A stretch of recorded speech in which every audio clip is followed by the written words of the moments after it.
Arkadaşlar, herkese iyi günler. Kanalımıza hoş geldiniz.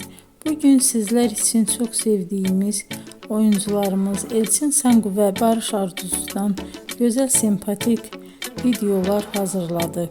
Barış Arduç, Kuzgun, Kiralık Aşk, Alp Arslan Böyük Selçuklu, Dinle Sevgili, Hanımefendi bu dizilerde rol almış ve herkesin beğenisini kazanmıştır. Ben de sizler için onların romantik karelerini hazırladım. Bu videoların devamının gelmesini istiyorsanızsa emeğime saygı olarak kanalıma abone olup yorum yazmayı, sona kadar izlemeyi unutmayın. İzleyen herkese teşekkür ederim. Yeni karelerle görüşmek dileğiyle. Hoşça kalın.